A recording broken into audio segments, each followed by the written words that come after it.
Assalamualaikum warahmatullahi wabarakatuh.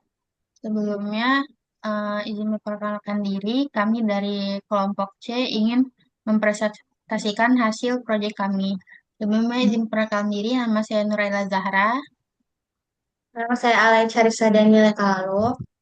Nama saya Febiolanda Putri. Nah, yang pertama itu adalah kami akan mempresentasikan perancangan jaringan pada Cisco Packet Tracer yang akan dijelaskan oleh teman saya. Oke, jadi di sini saya akan menjelaskan. Jadi pada topologi jaringan ini kita menggunakan topologi star yang dimana semua perangkat seperti PC dan server terhubung ke switch sebagai pusat koneksi dan switch-switchnya terhubung ke router. Topologi ini kita pilih karena memiliki banyak keunggulan seperti kemudahan dalam manajemen, mudah dalam pengembangan jaringan, serta jika terjadi gangguan pada satu perangkat, perangkat lainnya tidak akan terpengaruh. Nah, di jaringan ini terdiri dari dua router, dua switch, satu server, dan beberapa PC dari setiap departemennya. Kemudian, di sini ada router 2911 yang bertindak sebagai simulasi ISP atau Internet Service Provider.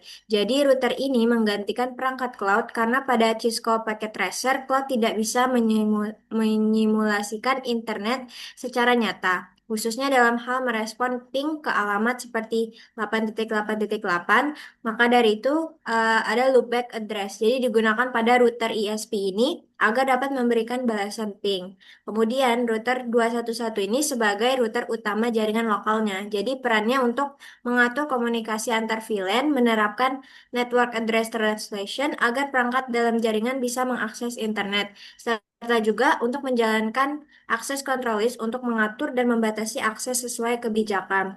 Nah, di sini ada dua switch utama, yaitu switch kiri untuk lantai satu dan switch kanan untuk lantai 2, yang dimana masing-masing switch ini terhubung ke router lokal.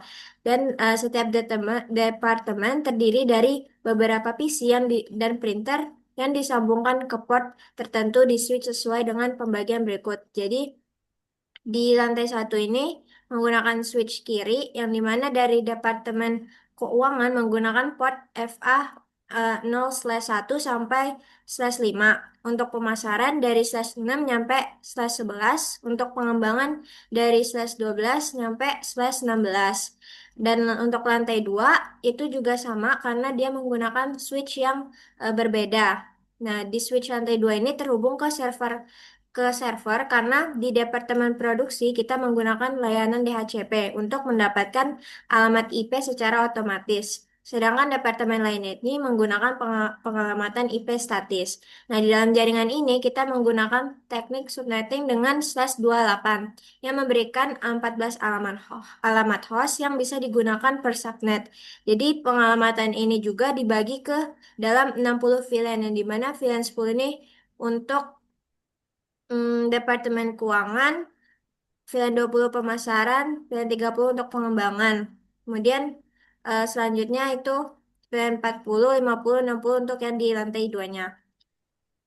Jadi setiap pilihan ini merepresentasikan departemen tertentu. Baik, seperti yang sudah dijelaskan sama Yola tadi, di sini kan terdapat ada satu router utama yaitu router 2, dan kami juga memisahkan menjadi beberapa VLAN. Nah, untuk mengatur hak akses internet yang kami gunakan yaitu Access Control List atau ACL yang kami beri nama Internet Access Control. Karena hanya departemen pemasaran yang bisa mengakses ke internet. Sedangkan departemen lainnya seperti departemen keuangan dan juga departemen pengembangan dibatasi hanya untuk akses internal. Nah, aturan ACL ini bisa kita lihat dengan menggunakan show access list.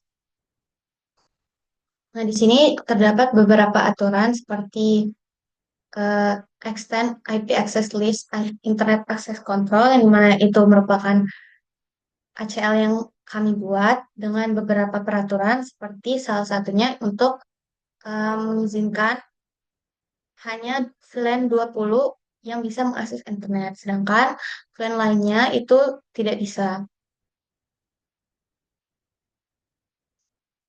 Nah, selanjutnya di sini kita bisa lihat di departemen produksi, kami menggunakan DHCP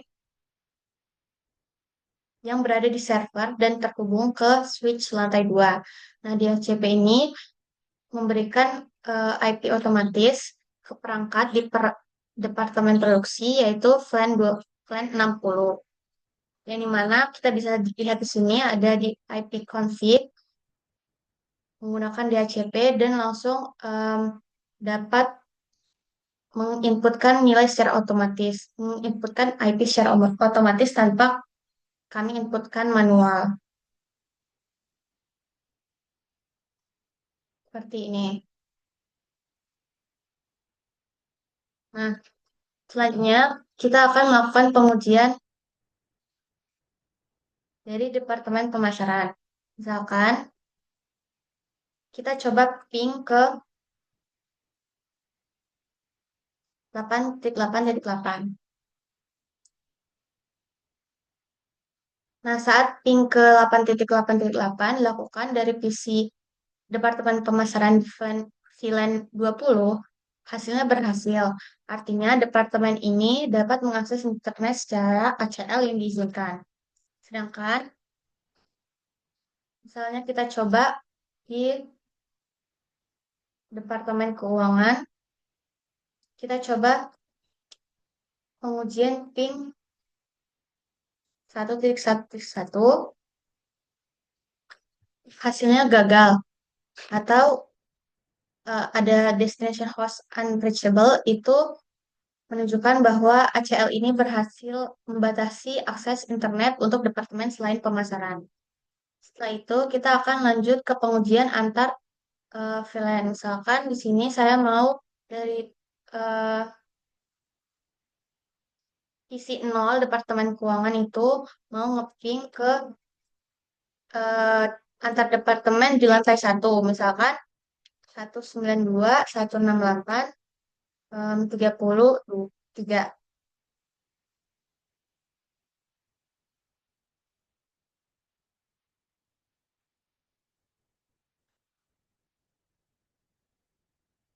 Nah, di sini memang ada pertamanya request timeout.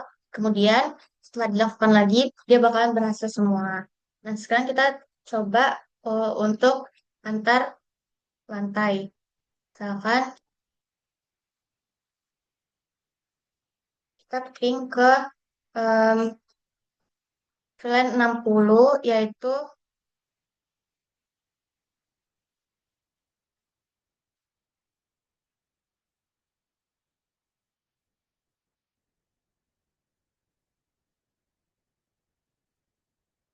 nah di sini dapat kita lihat berhasil.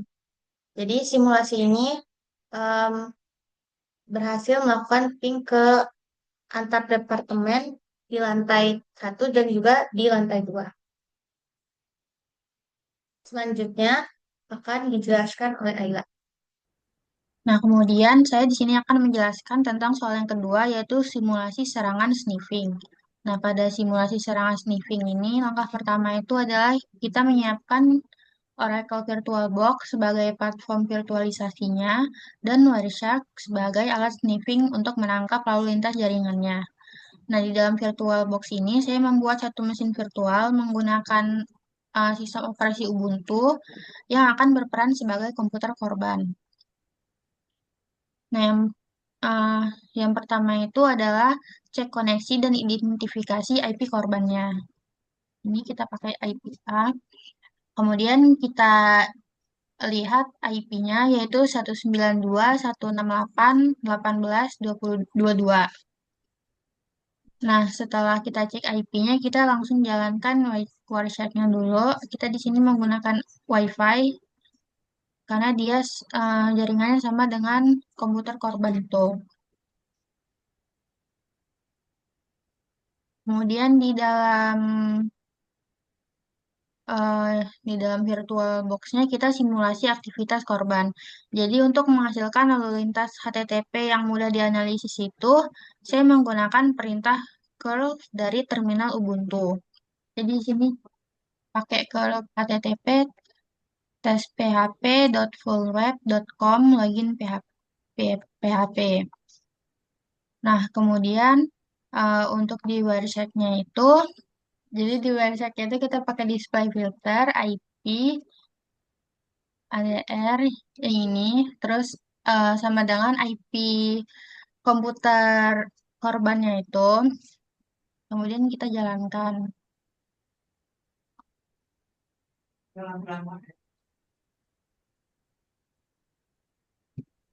Nah, di sini kita bisa lihat apa saja aktivitas komputer korban. Kemudian kita buka yang HTTP ini, dan kita masuk ke follow dan HTTP stream.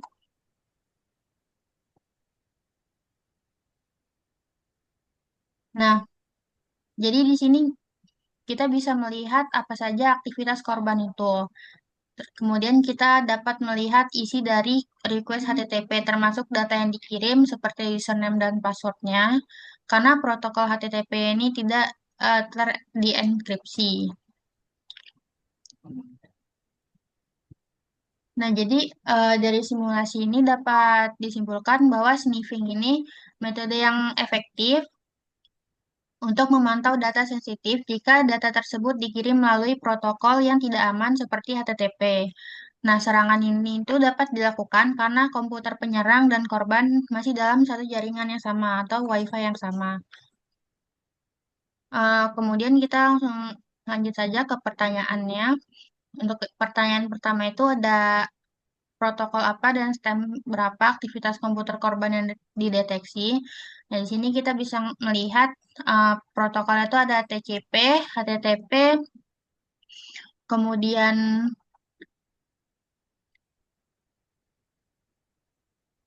hanya HTTP dan TCP saja yang terlihat dalam protokol korban ini.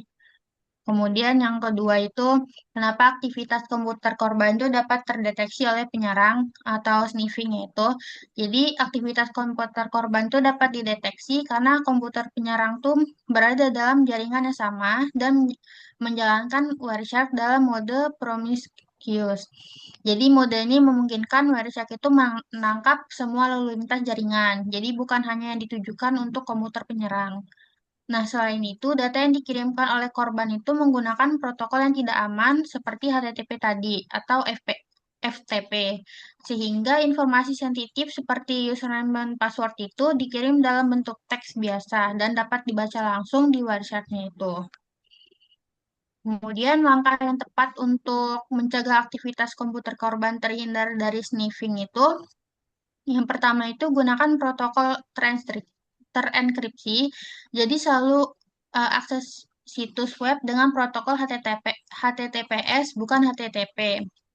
Kemudian yang kedua itu gunakan VLAN atau segmentasi jaringan. Jadi dengan VLAN ini perangkat dibatasi hanya dapat berkomunikasi dengan perangkat dalam VLAN yang sama. Jadi ini dapat mengurangi risiko sniffing antar departemen.